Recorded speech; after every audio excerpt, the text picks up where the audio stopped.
I said, nice to be with both of you. So thank you.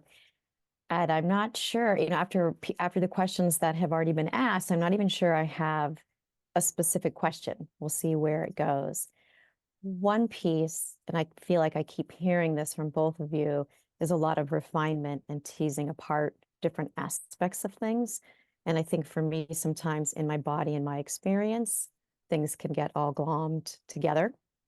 Yeah. So one piece is, can sound so simple to stay with the physical sensation. And sometimes for me, even as I sit here now, there's a charge in my body. And sometimes when there's a certain charge, I have a sense of not only do I identify that as me, but it also feels like it's a threat and it's a problem. So it's one thing, just saying that. I'm also going to see how my body reacts as I tell you that, and we're kind of all with that. But the question, the thing I'm really wondering about has to do with parenting and time and kind of time collapse. And I'll tell you a little bit and we can see what happens. So I have a kid that just turned 18 and he's getting ready to make some changes. It's shifting what my role and what's changing. And I co-parent with someone who's outside my home. And so the style with which we do this is very different. And so I can feel myself having reactivity about how to do this in a coordinated way, how to support this human, and also how to support myself while I am both in this role of parenting, but also I don't even have language. I see some nodding happening. So I'm like, yeah, the whatever path this person is on. And I don't know if you have thoughts about how to, if there's a way to hold all of that. I know that's not really very specific. One of the pieces I noticed is do you have a question before I keep going? No, go on. Go on. Okay. So noticing I got a document about kind of how what should happen parenting wise. And I have my own reactivity and thoughts about parenting and how I was parented, and also trying to take into consideration how this human should be parented. And I feel in my body a lot of charge around that. And in some ways, I almost never ask a question because I feel like the question will be like, stay with what you feel, tease it apart, inquire into it, see what's there. What I'm reacting to, and what I would suggest you to look into, is that should be, how the child should be parented. It indicates that how you raise a child the right way, and the other parent, the co-parent, does not know, or does not agree with the right way that you know. So how do we solve that one? To me, that sounds like what you're asking. Yeah, I don't know that I Yeah, definitely I'm identified with this sense of going like, oh, I know who yeah, this kid is and I know what's right for him. yes, I have very strong yeah, ideas, and kind of we've talked about identification, like over identification, like me, him, blah, blah, blah, blah. Yes, that is there. yeah. And that is interesting to look into, because I understand that there's there's so many things, because you are also in a very transformative part of your life at the moment, especially if he's leaving home for college or university or whatever. Then all of a sudden you have, to redefine your role as a mom in a new way, where you're still a mom, but you're just not, important anymore. And that redefining you is, for a lot of parents, really, really difficult, really difficult, because our children has been the biggest part of our life and has shaped us into the people that we are today. And redefining that is difficult because we don't really want to. We had them for a reason. We love them and we would like to keep them at home until they're 75. But um yeah, it is a difficult one. But that is what the one that I would recommend you to look into. Um a bit like what we talked with Don about, what feeling into what is the fear underneath it. What is the fear of not being a mom anymore, but being less? Mm, mm, Uh, that is one part of it. The other part is the relationship with the co-parent, mhm, looking into your beliefs of how do you know that you know how to be a parent, the best parent. I mean, I've said this mhm, multiple times that we are going to fuck it up with our children, period. mhm, They are going to end in therapy, period. And they are going to blame us for lots and lots and lots of things. It's just how it is to be a parent. And it's one of the signs of you being a good parent that you go like, you need therapy, let me pay. mhm, That's one of the best things we can do for our children is pay for therapy. Um you do mhm. not know what the right thing is to do um for your son And as I a parent. guess I don't to absolutely, and part of me really knows that. I feel like I don't know. I don't know what he, but I feel like or I am identified as this idea of like you stay connected, you talk about it, you admit when you make a mistake, you say, I'll follow your lead. I have all sorts of ideas in that regard. Yeah. But in terms of what he should do or what should happen or how it will go, there's a lot of me that's like, I don't know. Mm. And part of it is like trying to be pinned down to this will happen by this date and he will do this and this will happen and da da da. And I'm like, I don't know if that's gonna No, happen. no, you can't do any of that. I'm still on about the co-parenting and the should word. That there's something in there which is real making your life really, really difficult.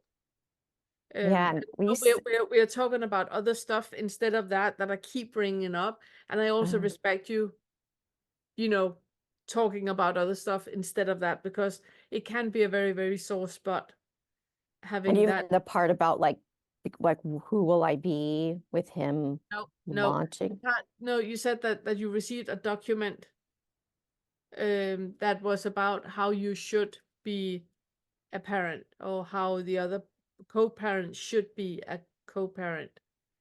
Or Um, more like could we all agree to this being the specifics that we say? So when so say it again in a way of like if I sit with the idea about how I should be. no, if you have any expectation to the co-parent to be in a certain way, Mhm. there's better stuff for you to look into. Yep, It's the most direct I can say it. yep. And that is not the sitting down and being with it and all of that. You can't do that Mhm, with fifth feather stuff because fifth mhm, feather stuff is so potent that you want to rip somebody's head off. So mhm, it's like it's very mhm, difficult to just sit down and be okay with that. It's not happening with fifth feather stuff. And the mhm, moment you say should, that is a verbal indicator of the fifth feather. mhm. And the Yeah. reason why I keep bringing it up is that is the most icky and disgusting part of us whenever we Mhm, become aware of fifth feather because we're petty and we mhm, are judgmental and we do not want to be like that. But when we use a word should, we are. mhm. Yep. And that needs to be looked at. Yeah. Okay, so I have a question about that because I Mhm. agree, and that's right where it is. And I was pacing this morning and having all this judgment and feeling like, oh, and being like, okay, I'm just going to pace and I'm going to feel this. When I look into it, is it looking into kind of like who is this person even having these ideas about You're how trying to someone should? you're trying to be way too nice and civilized about this. Don't Okay. try to be that. If you're petty, be petty. It's the only way that we can get to the root of it. It's about being completely honest about what is going on. But So how do I be petty and still show up to a meeting where I'm like, because I'm feeling I all know, petty and I want to I be like, know, "Oh, oh, oh," and at the I same know, I know. time, What you do is you come to us and you are your full throttle petty, yeah, and then we help you out with it. So you will be calm at the meeting, but you need to acknowledge that you are petty. Otherwise, yeah, it will be in the pressure cooker at the meeting. So bring in yeah. it here, whatever pettiness you have, whatever fifth fetter issue you have, and you do not want to be like that. This is the place to bring it. Yeah, well, I want to say, because I want to tell her she's fucked up and Yeah. she's fucking up. I want to tell her Yes. yeah, at the end, she's like, oh, stay in touch with your parents. I'm like, this is a way to fucking have him be drug addicted and never want to fucking talk to us again. Yeah. So yes, I know I have all this and I'm having all this and I'm like, I'm trying to like, write it all down and I don't even mind telling all you. I don't give a fuck. It's fucking there. It's Yes. totally there. I'm aware it's there. And part Yeah. of me is like, okay, it's there. I feel all this. And it's not that I even necessarily want it to go away. I'm just clear that I'm like, this has to be over here but maybe you're like, you still have more fucking shit to work through before you even show up to the meeting. Is You that can. part of it? Yeah, yeah. The problem with spirituality and non-duality and knowing that there is no I and all of that, it is that we are bypassing a lot of the very, very fundamental feelings that we experience. When you get that angry about a partner, when you Mhm. get that aggravated, it's not about her. Know that it's not about her. It's not about her. It's about you. There's an underlying belief, and she's just pushing the buttons.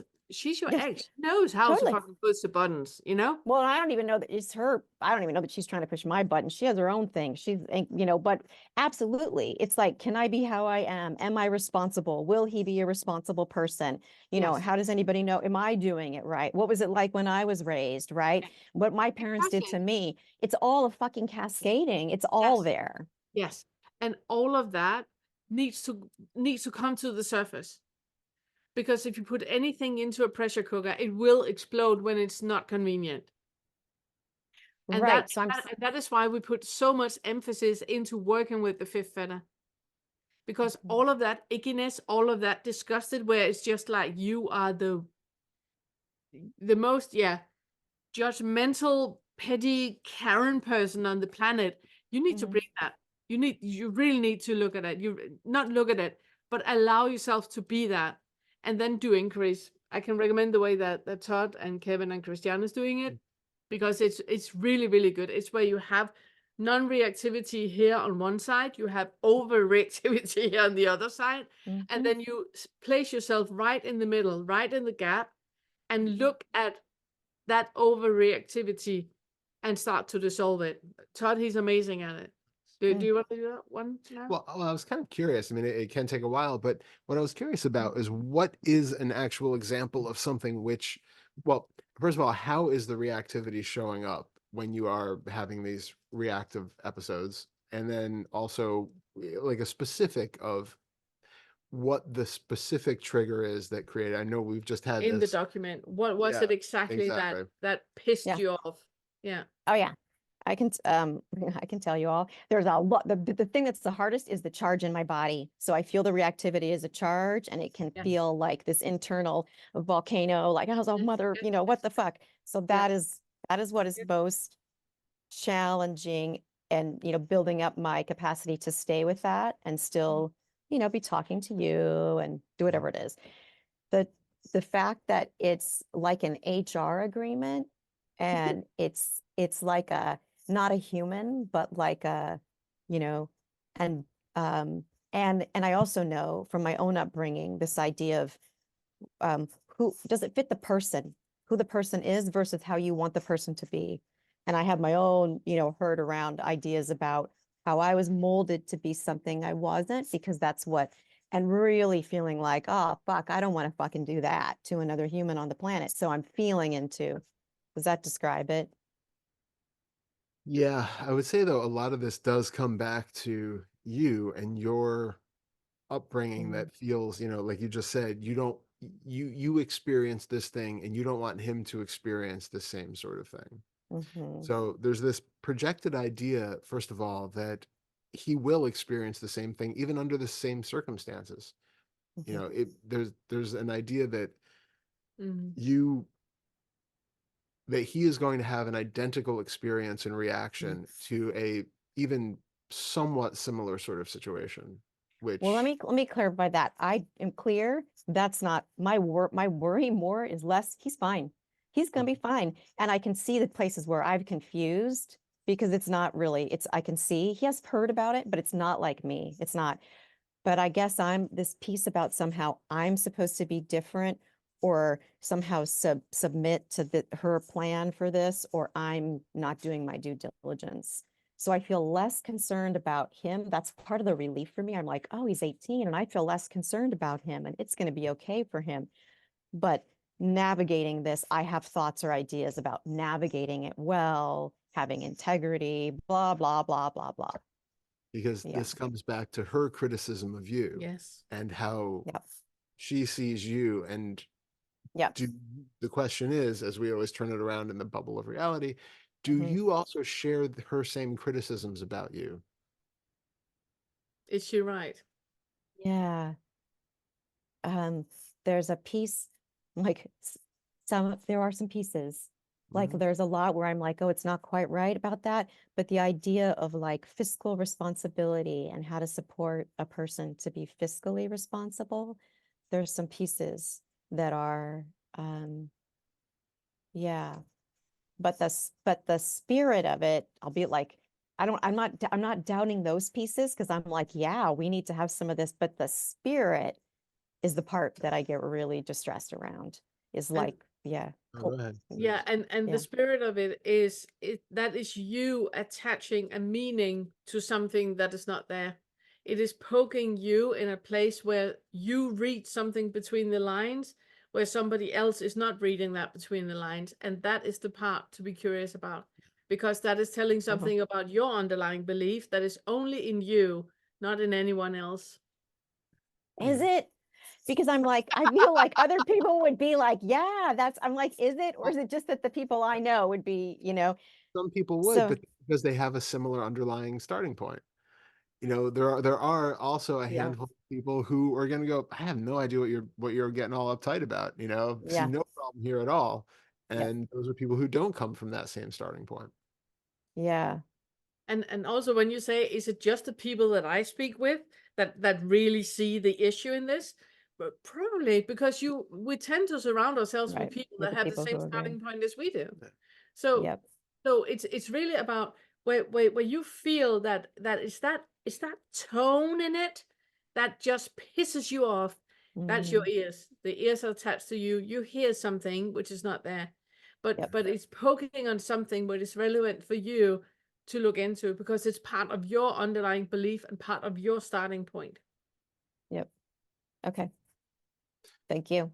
I feel that when you say that, I can feel, yeah, yeah, Do you want to And unravel it? yeah. If we can, or if that's, yeah. yeah. I, So before we get to that too, I just also wanted to, before I forget, to mention when you were talking about the reactivity of, the way you get this charge in the body and then it comes out as Mhm. this kind of, fuck you sort of a thing. Mhm. Recognizing that the fuck you part of that is actually the reaction to the charged feeling that's coming up. Yep. And Mm. so that Yep. that charge is sort of the first dart at this point that's hitting because Mhm. of some sort of connection where you have this inherent belief that's being triggered or activated because of something in there. So now, when you were saying about, how did you put it? Well, as you were saying, what is it in that? How did you put it? Oh, how can I help The you? the the when you were saying to her about the The wording in the document. yeah, but I Mhm. can't Like, remember what the is word it? that you used. Yeah, because Like, I went what is the thing that really gets me, or really, was that yeah. the piece of it? Yeah, but Yeah. there was something particular there that I had, and then it just flew away. It started with a C. Is like the only thing I can, Mm. but I can't remember what Mm. it actually was. But yeah, let's just take it from that end until it comes back. Mhm. So yeah, what is it about the actual wording in the document that points back to something in Mhm. your perception of how you took it to mean something more than what it really was. It's so hard for me to let go that it's not more than what I thought it was. Like I Okay. feel right there. I'm Okay. like, are you fucking kidding me, Todd? Like that, it's Uh-huh. really so. So say that one more time and let me see if I can do Yeah. anything with that. So what is it exactly in the document that you hear as meaning something more than it would to somebody else who's reading it? There's something about you particularly that takes offense to this in a way that not everybody on the planet would. Yeah. I'll tell you what it feels like. Where's the person? Where's the humanity? Where's the relationship? That is the piece that I can almost feel tears when I say that. Good. Yeah, Oh, that I'm like, where is the humanity? Something like that. Something about So stay with that. Why is that a big charge for you? This feeling of lack of humanity.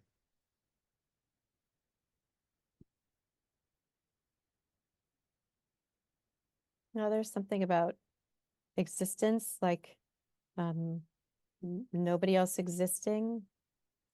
But then, yeah, so what is that? Say that. What is the humanity? What is that about the humanity? is it about protection? Yeah, and it feels like it probably goes back to a very young thing inside both me and then somehow me and behalf of my son, like I Yes. get to exist as I am. I get to exist. I get to be me. It's like fighting for existence. So it's also protecting him and him having an existence. And if you don't read between the line and see that his protection is actually on the line, then he Mm, will be vulnerable and, you know, mm. eaten by the wolves. Yeah, say that one more time, because I could feel only part of it go in. Yeah, I'm thinking if it's because the way you're reacting is as if you are under attack. Absolutely. Like that's what Yeah. the threat I was like, where's the threat, Yeah. Eisman? Like here I am. Yeah. Yeah. Which means Yeah, that it feels that like a that what you're projecting onto the situation right now is an experience from your life where you were under attack. And mhm. right now you're trying to protect your son from being under attack. And you do not understand why your ex cannot see that wording the way that she does, she's putting you in a position as if you would, put your son under attack, as if you would leave him, without any kind of protection. Yeah, and I don't even necessarily think she's doing that for me. I don't think I think that. Um, but I feel like the opposite thing's gonna happen, and part of me is like, I don't want to even fucking educate you about what's happening here. Mm.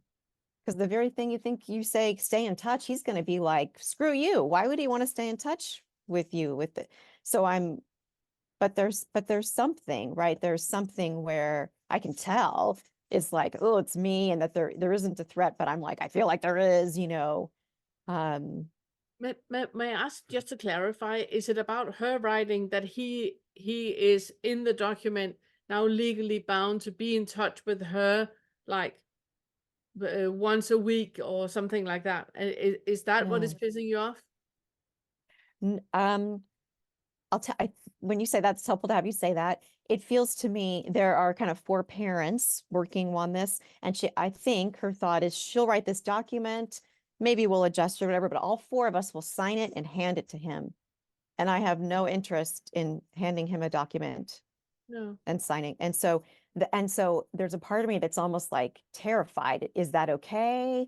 Is that, okay? And wanting to be like, I hear your concern. I share those concerns, but I'm not gonna go about it like this. So I feel like, oh, What is it gonna solve handing him a document? good question. It won't. It isn't, but somehow it's like a feeling. I think for her, it's a feeling of like, look what we did. We've done our due diligence, and Mm. now we can hold him accountable. And So so can you be compassionate towards her feeling that unsafe with letting yeah. go of her son? Yeah, she needs for him to sign a document saying that he will not do drugs or be promiscuous, that he will never ever drive too quick, he will always put his seatbelt on. Can you be compassionate to a mom that has that much difficulty in letting go of her son? I'm so in conflict. I'm like, yes, no, yes, no, yes, no. Part of me is like, I've done my fucking time with her, and it reminds me of my mom. I'm like, yeah, I You fucking, don't have to sign anything. I know the compassion piece. Part of me is like, I don't even want to have compassion, even though I know that's ridiculous. Part of me does, and part of me, it just wants to be angry. I'd rather be angry and not feel the pain of that. So what would you be missing out on if you let go of the anger? Did she do you wrong and you are still super resentful? And if you Yeah. let go of the resentment and the bitterness, then you will never ever receive the healing that you are entitled to.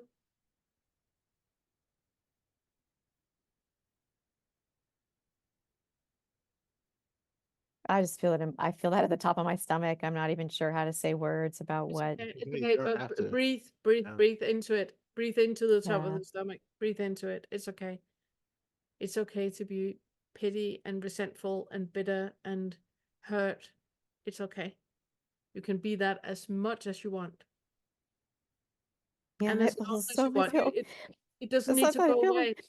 I know on Yeah. the one hand you say that, and I'm like, oh, she's saying, can you respond? Can you respond? Can you respond? Like it's a fucking emergency.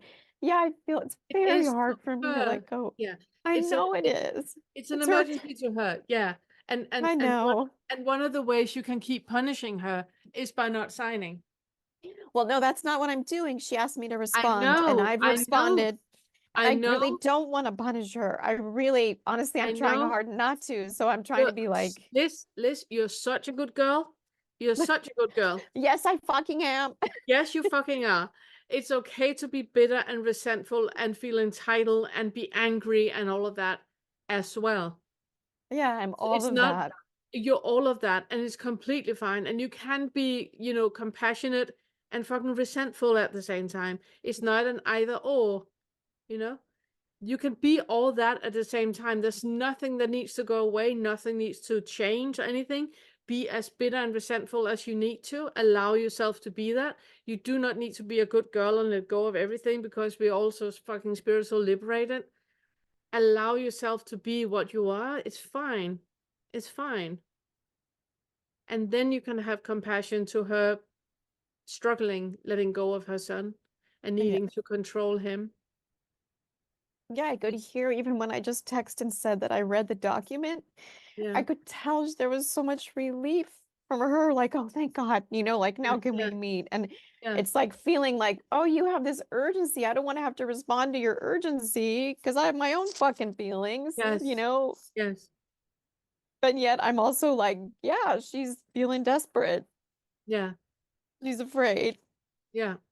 And you can see that she feels afraid and that she's desperate and that it's really difficult for her. And she's still a fucking bitch and you're still angry at her. And both can exist in the same world. It's completely fine.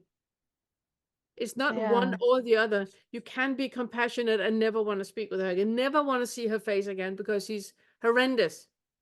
You can allow yourself to experience both. It's okay. You don't need to be a good girl. Well, and I guess I feel like now that he's 18, I'm more allowed to do that because I feel like I haven't been able to do that because Yeah. I've been like trying to raise him and trying Yeah. to be, and now I'm like, I feel like, okay, I've done, which isn't totally true, but I it's know. arbitrary. Yeah. Yeah. Yeah. Yeah. It's just, there's so much. I Yes. think that's part of it is like letting the fucking so muchness be the so much that it is. Yes. But see how liberating it is when you allow that so muchness to be there instead of trying to contain it into like it's like putting a cloud into, a container. It's like instead of just allowing it to be there, it's okay. Can Yeah. you be in a body where there's so muchness hanging over your head? Can you Mhm. be in a body where that is part of your everyday life. And not trying to navigate or trying to be a good girl or trying to be a good Buddhist or anything, but just allow things to are as they are, to be as they are. And it doesn't make you a bad person. Mhm. It's just I an think that's experience. part of it, is even as we're speaking about this and speaking about it together, is like, it's fucking, it's not messy, like, it's like, for what's real Mm. is messy and multifaceted and Yes, and that's why we're putting a lot of emphasis in that the way we're working with the fetters, it's a practical application. Mhm. It's not Mhm. about being a good Buddhist when you're on the cushion. It's about being, with whatever, like you say, like being an absolute twat in traffic. That is where your practice really steps in. Anybody can be enlightened in a cave, Mhm. but in a divorce situation or in a situation like you are in with your son and leaving home and documents and all of that, that is where the nun rubber meets the nun road, you know? And Oh, yeah. that's why these meetings are so important, because we talk about it very, very practical, very low practical. How do I go about this? How do I deal with this? So I maintain, a sense of integrity, but I'm with what is happening. I'm owning up to Yep. what is happening, and still I know there is no I. How do I combine that? And that's what we're doing at these meetings. It's also why it's just so much easier just to be honest about all the shit that is happening, and then we talk about it. Mhm. Mhm. Okay. Thanks. I'll re-listen and keep on keeping on. Yeah, and I look forward to the next chapter. And Yeah. I was just gonna say, Yeah, sorry. go on. I was Todd, you always have just a small thing, and then 4.5 hours later.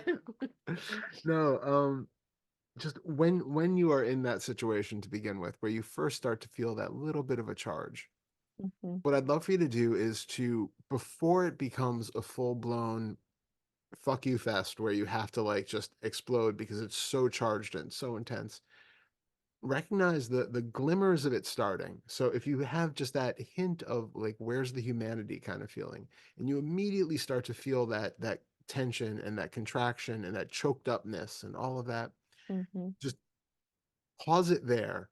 Don't allow the thoughts to continue spiraling Escalate. on and escalating and adding on to it, and just come into the body with the actual feelings that are there at the thought of where's the humanity, or Mhm. whatever that initial sort of nugget is, and then just feel the sadness that's in there, the hurt that's in Mm. there, whatever is right there on the body that you are then charging up against and protecting. We create Mm. this kind of Yeah. fortress around this Yep. really soft nugget of pain, and then we defend against that with all of the fuck you, stay away, and all of that stuff. But it's just because you don't want to feel that Yes, good real point. little painful Yep. nugget inside. So just Yep. de-escalate for a second and come back to that, and just be Mm. with what feels that Hurt. hurt in the body, Yeah. and just be loving with that and give that part compassion, because that's really the root of all of that reactivity. Mhm. It's just coming back into the body with that sensation without going to all of the stories and justifications and reasons why. Of course it's a valid thing to be offended about and upset about, and of course Mhm. none of that is relevant in that case. Mm. Mhm. I love that. Yeah. Thanks. Yeah. Yeah, really, really good point. Really good point. Mhm. Coming back to the sensory experience. Yeah. Mhm.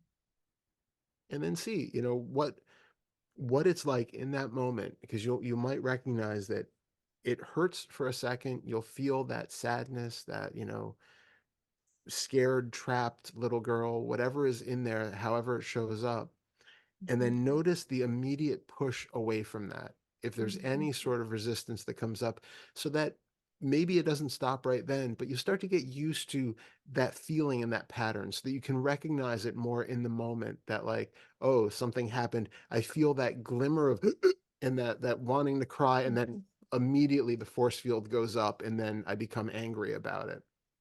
You can Mhm. kind of notice it in stages, so you can come back to what's there and just be with that. for longer and longer periods and see that it's okay to be with, that you don't have to fight against it. You don't have to defend against it. And you don't need it to go away. You can just be with what's showing up with that hurt, that pain, that sadness, and it's okay to be there. You know, it probably wasn't okay when you were young and Mhm. you've experienced it the first time, but you're older, you're bigger, you're wiser, you're an adult now who can fully encapsulate that little feeling of hurt that's there. You can make all the space that it needs Mm. without Mhm. having to defend against it. Mhm. So, Mhm. good Thank luck with you. it. And I hope that Mhm. helps. Yeah, Love it. Thanks, Ed. thank you.